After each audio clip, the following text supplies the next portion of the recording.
Welcome back guys to a new video on the Volvo XC60. In this one we're going to tackle the braking system, which as we're gonna see was a complete nightmare. Stay tuned for this and more in this episode. So let's get the car raised up in the air, remove the wheels and get right to work. So I'm gonna start with the rear brakes right here, but as we can see we got an electric parking brake on this car. And when you're dealing with cars with electric parking brakes, you basically got two options. One, you could connect a diagnostic tool to the car and put the rear brakes in service mode. Basically what that'll do is it will engage the electrical motor inside of here and retract the piston fully. That way you can service the brakes and fit new thicker brake pads in there. But you can also do it manually just by unplugging this connector right here and connecting a 12-volt battery directly to the electrical motor itself. And then just spin it until it fully retracts, and that's basically the same thing. I'm gonna do it with a computer, see how that'll go. If it doesn't work, if my computer isn't powerful enough to do that function, I will go ahead and do the battery method. So yeah, let's go ahead and try. So when I enter the service mode right here, we should hear the electrical motors kick in, so let's see.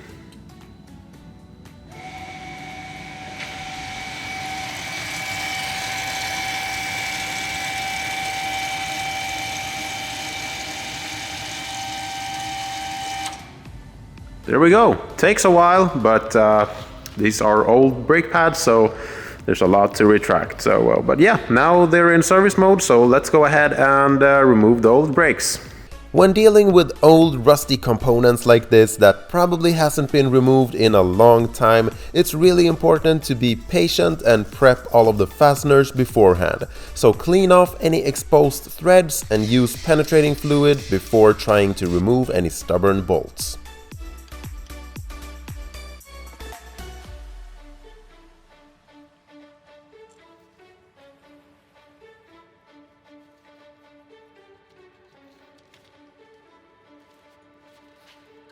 Here we can see how stuck in place and frozen the brake pads are, so even though you still have material left on your brake pads and rotors, it's definitely not a bad idea to, from time to time, remove the brake components, give them a good clean and re-lubricate all of the contact points.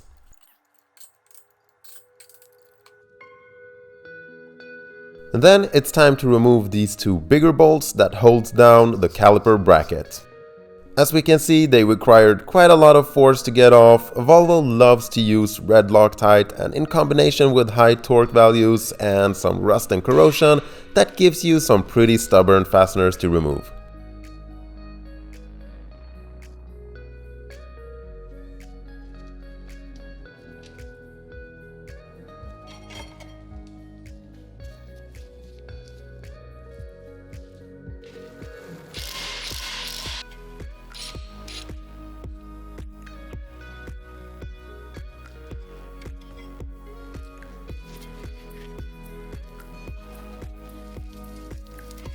This rusty and crusty brake disc was worn down way below its minimum thickness, so definitely due for replacement.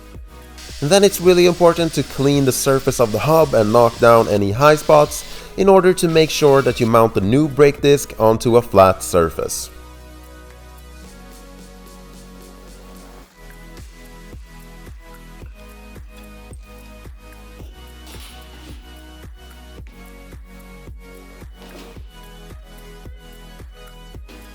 Now obviously it's important to clean the area where the brake pads mount to, but I also like to quickly get rid of the heavy rust and flaking everywhere else as well. Otherwise you'll just constantly get rust and solidified dirt chipping off when remounting the new brakes. And that is not very pleasant.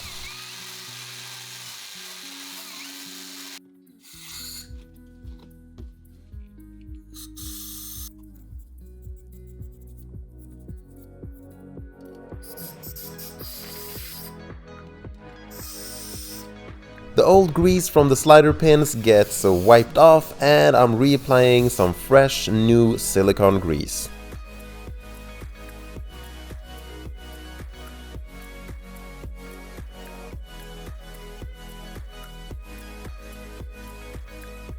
Notice how I'm using a twisting back and forth motion when refitting the slider pins. That'll make sure the grease is evenly distributed in the bore and you won't get a hydrolock effect from jamming in the grease in the bottom of the hole. This episode is proudly presented by oljemagasinet.se. They are a Swedish webshop with a really good assortment of fluids, filters and spare parts. If you use my link in the description, you'll get a free headlamp with your next purchase. You can find a lot of the brake parts used in this video at their webshop.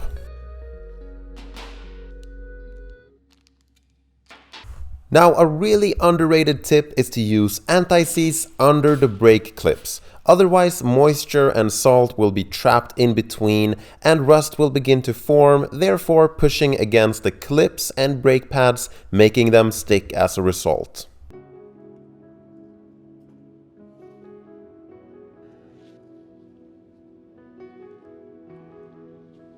I've heard and seen some people in other videos here on YouTube not to use any anti-seize on the face of the hub, only the ring part.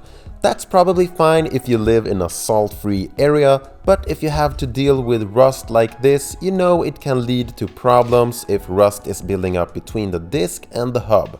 The reasoning behind not using any anti-seize on the face is that you want friction there and that the wheel and disc might come loose. I understand this assumption, but honestly I have never seen a wheel or disc come loose as long as you torque the lug nuts properly. So I definitely think it's a better choice to just leave a thin layer of anti-seize on the face as well.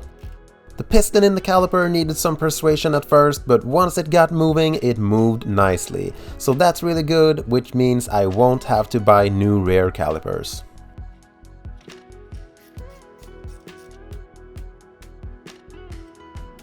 On the other side, we can see that one of the pads was in much worse condition. An interesting note here on the other side is that the inner pad has a lot more meat on it, the outer pad was a lot more worn out, and a lot of people may think that it's always the inner pad that gets worn out quicker since the piston of the caliper is on that side, but that's not necessarily the case. In this case, the inner pad was completely seized in the caliper holder, in the bracket here, and the outside pad could move a little bit more freely. So that means that this is just stuck in there and doesn't actually get pressed against the brake disc. So there's a lot more variables than just that the piston is on one side. So in this case, the inside got stuck, the outside was still moving a little bit. So yeah, just an interesting note right there. So just because you have the piston on one side doesn't mean it always gets worn down quicker on that side. So with the brakes being done in the rear, let's go ahead and reset the service mode and move on to the front brakes. To remove the front calipers, you actually need a 9mm Allen key, and most kits excludes just the 9mm, so I had to go out and buy a 9mm socket hex key. And from this point on, it's a pretty similar process to the rear brakes.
Everything has been going rather smoothly up until this point, so it should be to just remove the brake disc, right?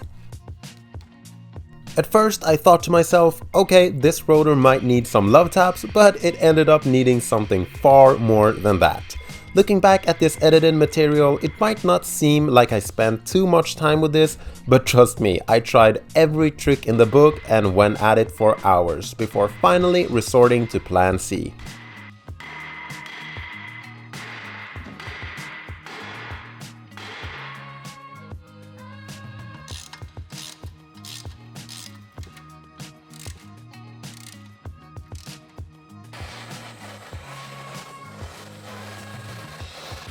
So obviously this brake disc is completely seized in there. Never experienced any brake disc as stuck as this one before.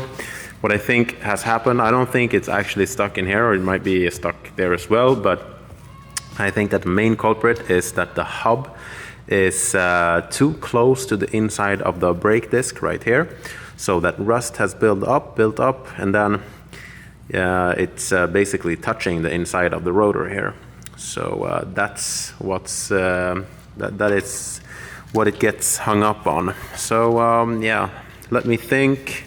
I might need to cut this brake disc open, but let me see if I can find a bigger sledgehammer. Try that method first, see if it works. But yeah, this brake disc does not want to come off, that's for sure.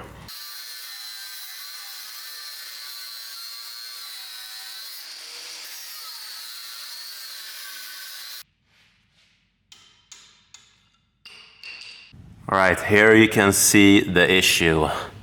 You can see all this rust buildup in between here that just completely welds the rotor onto the hub. So yeah, that's the issue. Now, if you cut away the disc like this, you can get in between with a chisel or something. Hopefully break that layer of rust free, because it continues on the backside as well, creating like a lip. So it's yeah, as you saw, with a sledgehammer, it's impossible to get it out. So cut a couple of these slots, break away the rust from here, and then hopefully we will be able to get this loose. All right, now I've cut away more than half of the circumference of the brake disc right here. So if we break this bond free, we should be able to get it off.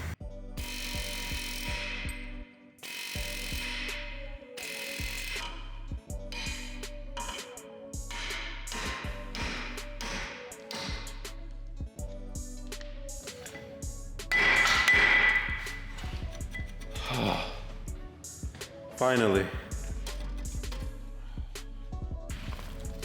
An easy 15-minute brake job. Yeah.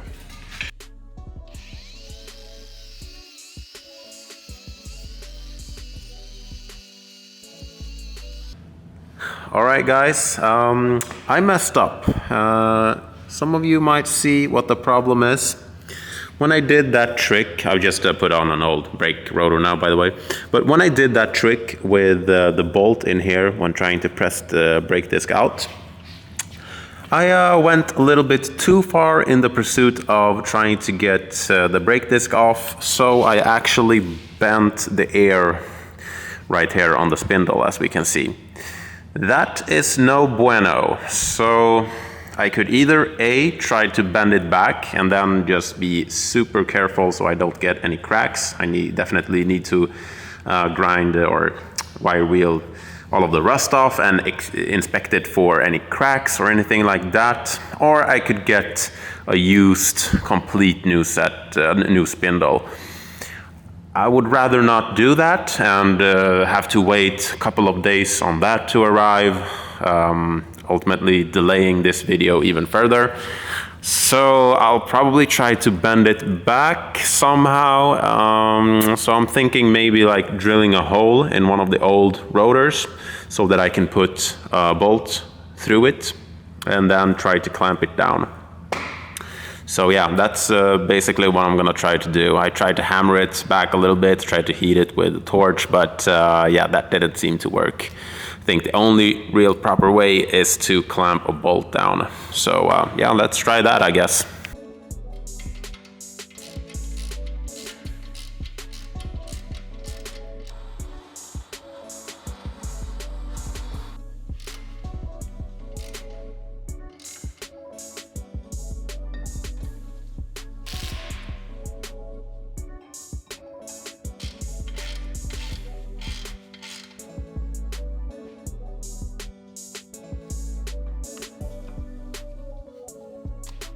So the brakes are all done, but unfortunately the calipers in the front needs replacement. I know you can rebuild them, but I just want to save some time, so I went ahead and made an order on 2 new brake calipers in the front, as well as the brake hose that goes to them.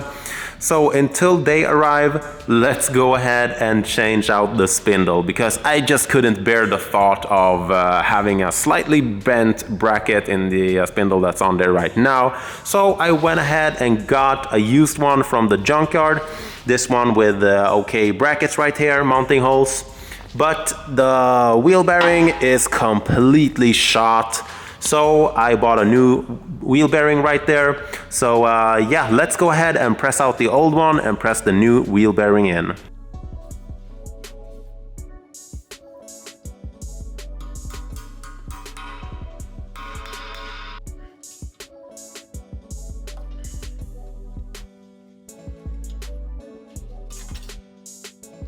I don't want to risk damaging the ABS sensor while pressing in and out the bearing, so if you can get it out in one piece, you should be fine to reuse it.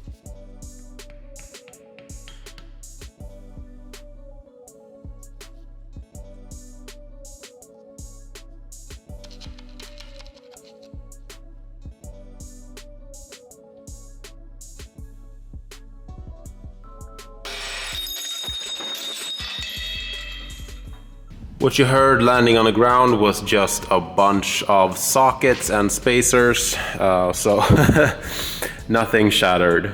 But yeah, it took a lot of force, 15 tons to be exact. So yeah, it was a stubborn one, so let's remove it all the way.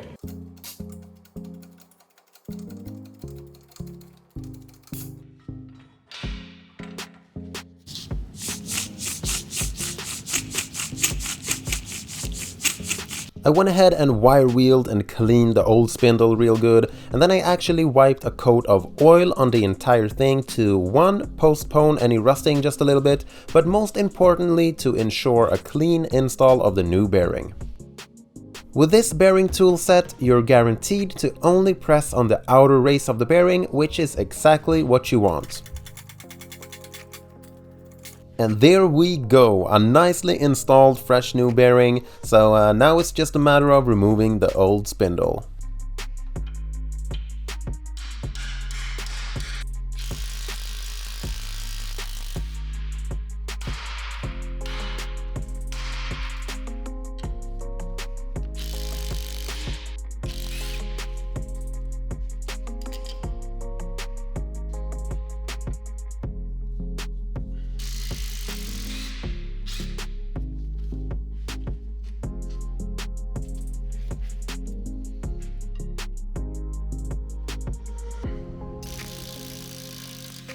If you're wondering why the bolts and nuts comes out with relatively little resistance, that's just because I went ahead and soaked everything down with penetrating fluid days beforehand.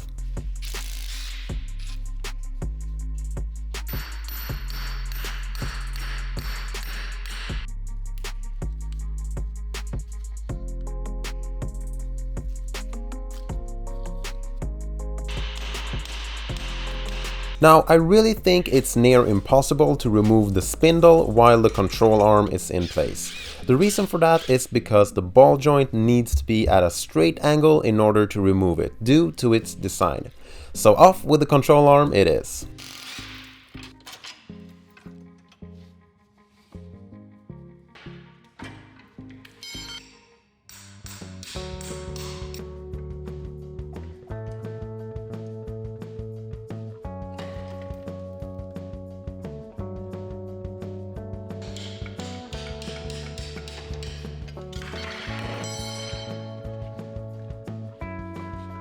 And here you can see how easy it is to remove the ball joint as long as it's not in a cocked angle.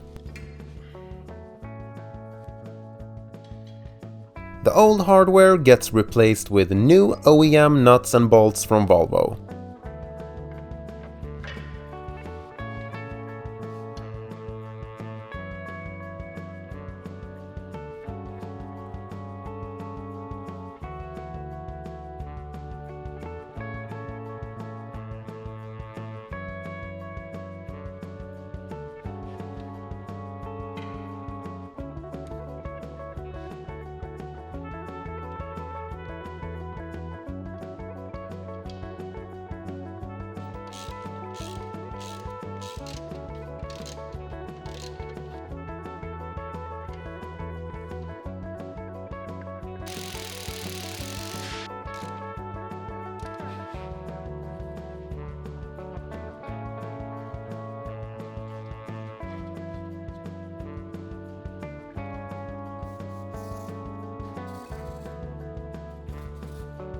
The axle bolt will get properly torqued down once the car sits on the ground.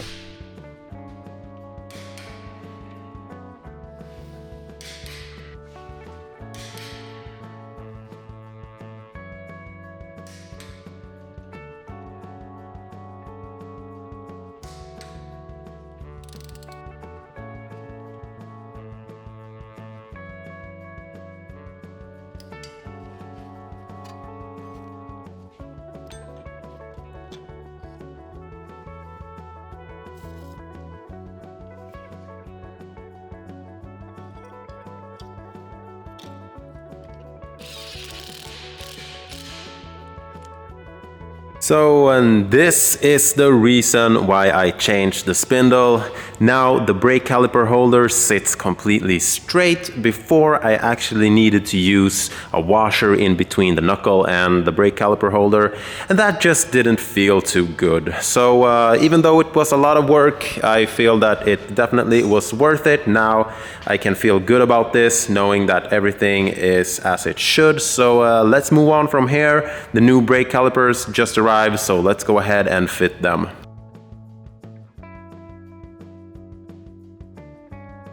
Finally, I had some luck. The brake pipe fitting came loose without too much issue, probably due to the fact that I soaked and cleaned the connection many days prior to cracking them loose. And that's the mentality you need to have if you want to be successful dealing with rusty components like this. Patience is the name of the game.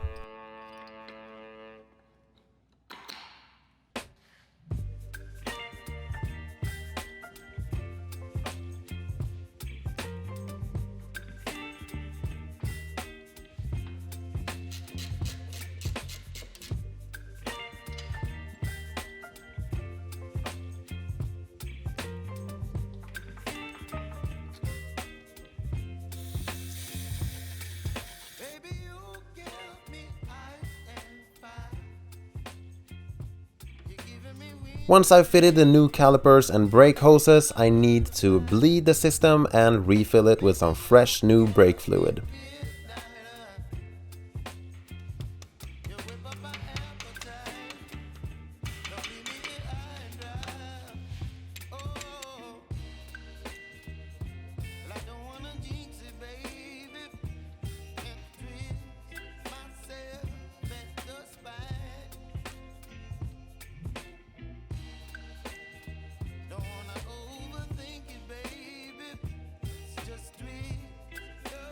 Bye bye old rusty parts, you definitely won't be missed. And that brings us to an end of this episode. I know it was a lot of just brakes in this episode, but yeah, that's just how it goes sometimes, especially with a car like this that's been driving around on salty Swedish roads that has over 300,000 kilometers on it. But yeah, this definitely was a brake job from hell.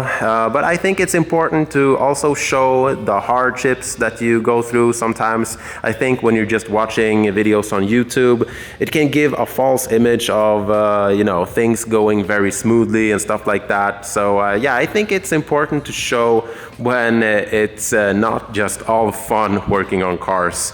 So yeah, with that being said, I will see you guys very soon. I will tackle the water pump and the timing belt kit and all of that and more in the next episode coming here very shortly. So until then, have a really good one, stay tuned, and I will see you soon. Bye.